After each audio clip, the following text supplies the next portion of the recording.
আমি মনে করি যে ম্যাক্সিমাম মানুষ তাকে কেন সমালোচনা করে তার দুইটা কারণ। এক নম্বর হলো অন্তর্বর্তীকালীন সরকার গঠনে ছাত্ররা তার উপর নির্ভর করেছিল, আর এই প্রফেসর সাহেব, হেডমাস্টার সাহেবও ওনার উপর নির্ভর করছে। সে একটা ব্রিজিং হিসেবে দায়িত্ব পালন করেছে।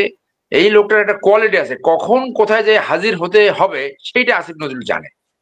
যেমন ওই যে জেল খাটছে, জেলে যায় নাই, মানে মামলায় যে হাজির হতো তখন আসিফ নজরুল কিন্তু ঠিকই ওইখানে যে প্রফেসর ইউনূসের সামনে দাঁড়াইছে। সো জানে যে এইটা হইতে পারে, এই আগে থেকে একটু জানতো।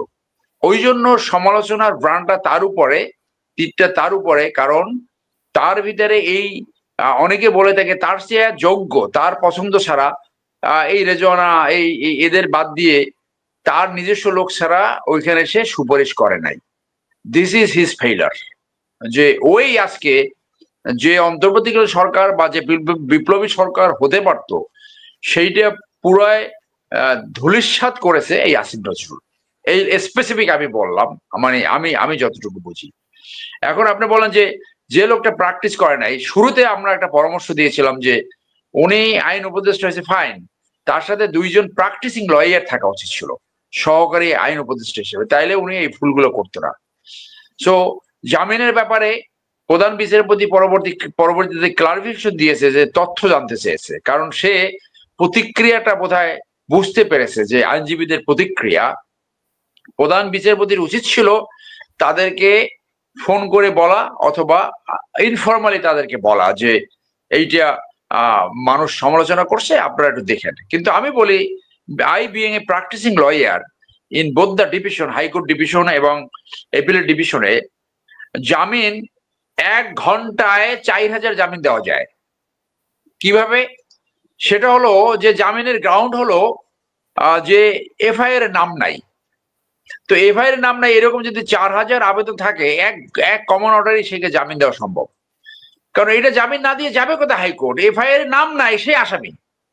আচ্ছা, মনে করেন 2 নম্বর গ্রাউন্ড, যে এফআইআর এর নাম আছে কিন্তু তার সম্বন্ধে কোনো অপরাধ ডিসক্লোজ হয় নাই, কোনো অপরাধ প্রকাশ পায় নাই, কোর্ট জামিন দিবে না কেন? হাইকোর্ট। তো তাহলে এই জামিন দেওয়ার জন্য ওই মূল দায়ীকে, যারা ওই মামলা বাণিজ্য করছে, যারা এখনো মামলা বাণিজ্য করছে, মামলা বাণিজ্য করে একদিকে আপনি নিরীহ মানুষকে আসামি করছেন, অন্যদিকে যারা সত্যিকার অপরাধ করছে তারাও এটা বেনিফিট পাচ্ছে। তাহলে প্রথম দায়িত্ব ছিল এই গণমামলা, আওয়ামী লীগের মতো গণমামলা থামানো, এই মামলা বাণিজ্য থামানো। সো এই যে মামলা বাণিজ্য থামাতে পারে নাই, এইটাই তো সবচেয়ে বড় ব্যর্থতা। তো এই মামলা বাণিজ্য করতে গিয়ে আমার কাছে এরকম অনেক মামলা আসছে, এজাহারের নাম নাই, এমনি এমনি এজাহারে আছে আপনার মনে করেন যে 100-150, সেখান থেকে আবার এজাহারের নাম নাই সেরকম লোক আনতেছে।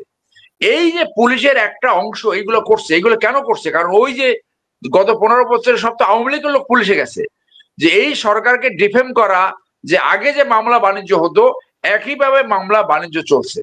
So I find nothing wrong with the bail.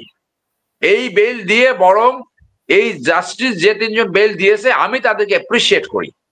আমি নিজেও ভুক্তভোগী, আমি নিজেও চাচ্ছিলাম এইরকম যে সন্ত্রাসী ওখানে ধরা পড়ছিল, সেই সন্ত্রাসী কিভাবে যেন জামিন হয়ে গেছে। ডেসপাইট অফ দ্যাট আপনি গণমামলা করলেন কেন? সেই জন্য এই গণমামলা করে যারা মামলা করছে ওদেরকে এখন শাস্তি দেওয়া উচিত। এর ভিতরে আমার কাছে অন্তত 5-6টা এফিডেভিট আছে, মামলার বাদী বলছে আমি এই লোককে চিনি না, এরা আইনা দিছে, এরে আমি চিনি না, এই আসামি আমি দেই নাই। এই আসামিগুলো করলো কারা? তাহলে সেইটা তাদের স্বরাষ্ট্র মন্ত্রণালয় এখন সেইটা বাইর করা উচিত, যে বাদীরা এফিডেভিট দিয়ে বলছে এই আসামি আমি চিনি না, সে কোনো অপরাধ করে নাই, তাকে জামিন দিলে আমার কোনো বাধা নাই। এই পরিস্থিতি সৃষ্টি হলো কেন? এইখানে তো আসিফ নজরুলের দায় আছে। স্বরাষ্ট্র মন্ত্রণালয় এবং আইন মন্ত্রণালয় বসে একটা কমিশন করতে পারে, এই মিথ্যা মামলা হলো কি করে, এই আওয়ামী লীগ টাইপের মামলা হলো কি করে, একটা স্বাধীন দেশে কেন মিথ্যা মামলা হবে? এই জন্য দায়ী জামিন। There is no problem with granting the bail. Thank you.